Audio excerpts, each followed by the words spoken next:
Happy 2024 team. I hope you all had an amazing holiday season. Mine was pretty standard. I worked a bunch and I hated many of the minutes that I did that. So I quit my job. See that right there? That's my attempt at creating intrigue. So you better stick around to hear all about it. But a bunch of really cool shit has happened and I thought I'd make a video about it because while I don't really believe in New Year's resolutions, I do find myself feeling super reflective at this time of year. Now, did I achieve anything from my 2023 goals? Absolutely not. I made this short last year talking about some of the things that I really wanted to achieve and I didn't do any of it. Why? They didn't really align with my core values and I was kind of getting bored of them, to be honest. They were kind of a flow on from the previous year. The last few days I've been watching various creators' videos on this exact thing and I've been trying to nail down exactly what I wanted to say about it. And everyone's opinions all seem to contradict one another. One says smart goals are dumb and as a neurodivergent, you should not have typical goals. Others say to set realistic goals and manage your own expectations so that you feel good about the small wins. And this is hard because I love these creators and I love their opinions and takes on things. So what the fuck do I want out of this year and how am I going to make it happen? I'm on my morning walk this morning with Doug and I'm chatting on the phone to a mate, let's call him Jack, and we start talking about living in absolutes, right? And how we often hold something near and dear to us, but we can also have other values and ideals that are contradictory to each other. And this feeling of discomfort and indecision that stems from having these conflicting ideas is called cognitive dissonance. Have you ever experienced this? Did you overcome it? I struggle with it a lot because so many of the ideals I live by are dependent on the circumstance. I try to make decisions based on what I know because life isn't black and white, but this leads to a lot of overthinking and inner turmoil, anxiety. And that's where I've been sitting the past few days and weeks while trying to decide what I want out of this year. My goals for 2023 were simple enough. On the fitness side, I wanted to deadlift 150 kilos and do an unassisted pull-up. In 2020-21, I hurt my back and I was in the worst physical shape of my life. I couldn't pick my shoes up off the floor. So hitting the 100 kilo deadlift felt incredible at the end of 2022.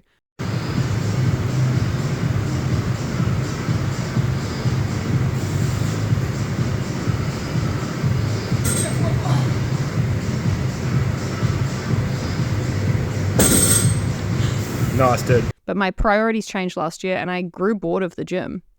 Financially, I wanted to save $6,000 across various accounts. Did I do that? No. But we did pay our car off and that's pretty big.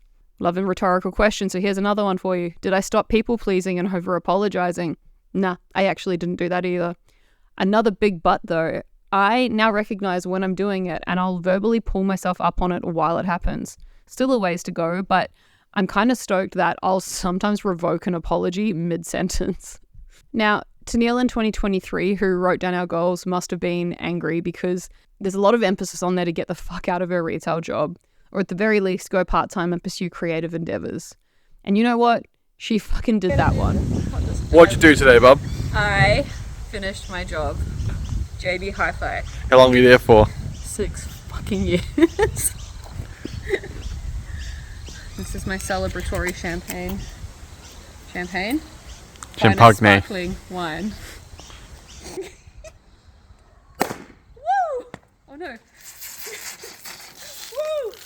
Funnily enough, YouTube was not on my list of things I wanted to do a year ago. It's been something I've entertained in the back of my mind since I was a teenager, 17 or so, but I've never had the balls to do it. I had my sights set on making and building my Instagram portfolio for my business at the time, and I didn't do that either, so 2023 was a failure.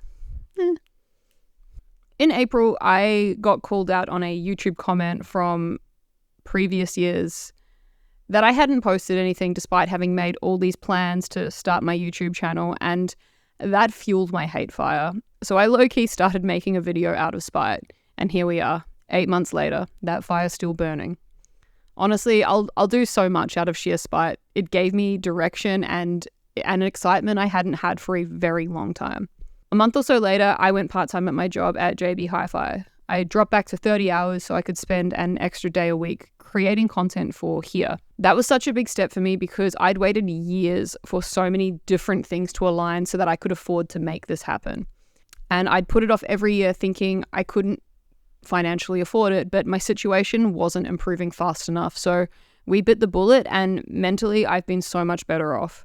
I was stuck in this mentality of trying to just chip away at a small goal that didn't motivate me, that I almost didn't do it. And knowing And knowing that now is a scary thought because I really fucking love being here. So 6 days ago, I clocked out of JB for the last time, and I get to leave that behind in 2023. Now, some of the best people I've ever met are friends from my time there, and I am so grateful for all of them. The decision to leave was hard and took me too long to make, but I'm fortunate enough that many of them, they're my own makeshift family now.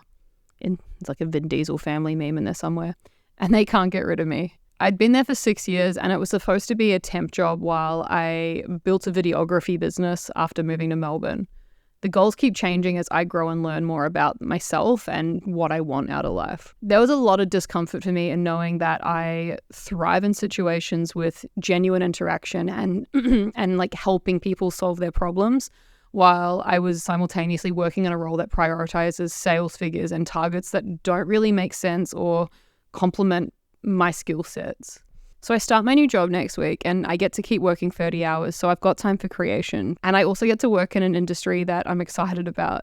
Moving into disability support coaching, it's really cool to feel excited about work again and know that what I'm doing aligns with my personal values and not directly against them. Now, moving away from the heavier stuff, some other cool points I'd like to reflect on from last year. I was fortunate and went to a bunch of concerts last year for some pretty big artists. Some I thought I'd never actually get to see in my lifetime. Yeah, it's a montage of some bands.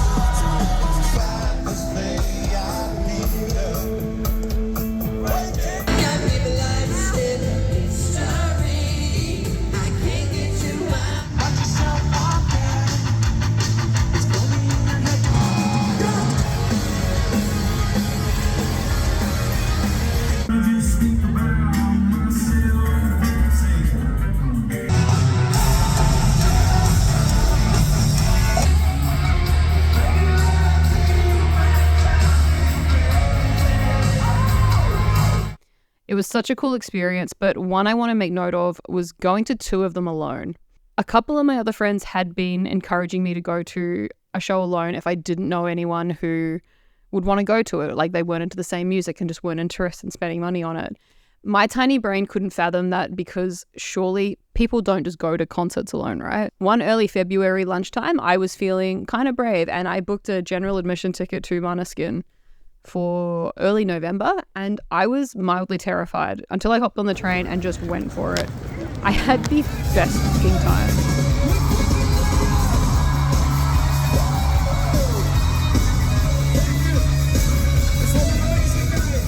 You know how when you're younger you just try to blend in because you don't want to draw attention to yourself? Or are you neurotypical? Well, one of the best realizations to come out of last year for me is no one is actually paying attention to you. Like, no one gives a shit what you're doing. I rocked up 20 minutes before the show, got into the middle of the pit, and just had the best night instead of the big FOMO that I would have had. I was so inspired, and I had 2 Paramore shows coming up the following week with friends. I stumbled onto a ticket for their second show. This is the one that I didn't have a ticket for. And I went alone and had the best fucking time, and I made a couple of friends on the barrier.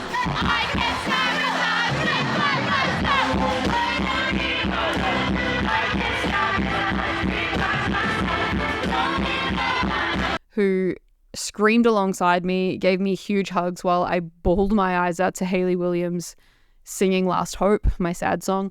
And now me and these guys like each other's Instagram stories, and I just think that's really wholesome. Sidebar, but it is still concert related. I didn't do a whole lot of therapy last year because, cost of living crisis. But 2 of the most soul healing experiences I've ever had came from concerts. The first was standing with my partner and our friends in the mosh pit for My Chemical Romance, screaming our little emo souls out to I'm Not Okay. Absolutely therapeutic, even with the sore knees and neck pain it brought on, but that's why Voltaren was invented. Please don't fact check that. I don't know. I didn't fact check that myself. The second was my week of touring the Melbourne Paramore shows. I went to all 3 and it was a mission, but on the 3rd night I was with a really good mate of mine and we were 1 or 2 back from the center of the barricade. Whole show was fucking incredible. And I made eye contact with Hayley while she was singing Last Hope. I had tears pouring down my face, and I'm not one of those single tear girls who look beautiful when they cry. I'm full on red in the face, tears streaming, like nose crinkled, like look, like that is my cry face. Anyway, I made eye contact with Hayley Miss Williams.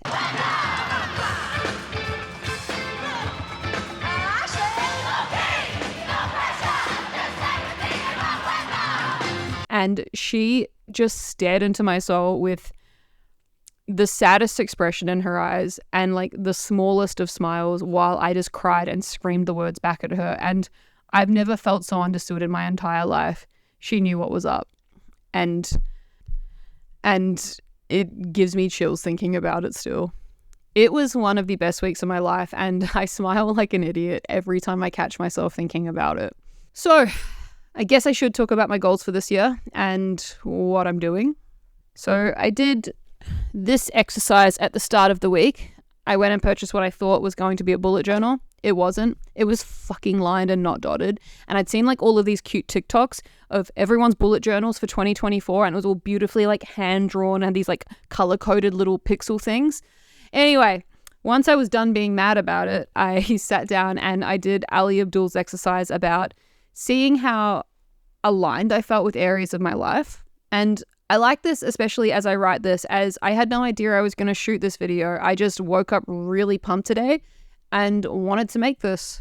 But it ties into the cognitive dissonance theme pretty bloody well, I think, because it highlighted areas where I didn't feel aligned, and that allowed me to explore why I didn't feel aligned and what my core values actually are. So like last year, I am going to be spending more of January ironing out what all of my goals are, but asking myself what I want to be celebrating on the 31st of December.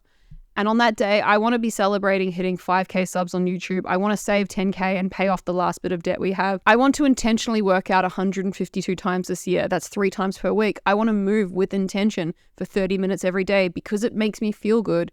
I want the areas that I felt less aligned with to be more aligned. How is this year different from any other year I've set goals? It's a new year, but it's the same me, right? I'm really fucking excited for starters. So on the first of every calendar month, I'm going to sit down and assess my goals and my plan of action and whether they are still serving me or if I need to nudge myself back into the right direction. So many people spend their time wishing for these huge drastic changes to happen, but you can't undo who you are. You can gradually grow and adjust, but I think it's a hell of a lot more exciting to think about the things you want to be celebrating rather than think about all the things that you aren't. So at the start of each month, I'm going to tie this reflection into my YouTube progress series, which means that you'll be getting updates every 4 weeks about my wins and losses. And if you haven't seen the others, I'll leave a playlist link up above my head here somewhere and in the description down below because one of the two always fails. The first one in the series talks about my experience with coaching on YouTube, and the next one talks about my fuck off size goals for the future and my first hater experience. Check them out if you haven't already. I think a lot, so I'd like to be more intentionally reflective and see what happens with this. What are some of the goals you've set for the upcoming year? Do they align with your core values? How are you going to make sure that you achieve them? Let me know down below. I'll try and keep you accountable for next month, So in my pursuit to hit 5K subs by the end of the year, please smash the like button, subscribe if you haven't, stop just like lurking quietly in the background, Stick around and watch me get there, and I'll keep posting each week until I do. Until next time, I'm going to try put end cards at the end of my videos because I keep forgetting to do that. You should watch the next video. YouTube recommends it, so surely it's good, right? The algorithm's meant to be the be all and end all, unless I manually put it there. Either way, watch it. The old you would have done it. 25 fucking minutes for a recording. Jesus Christ. This was meant to be a 5-minute catch-up video.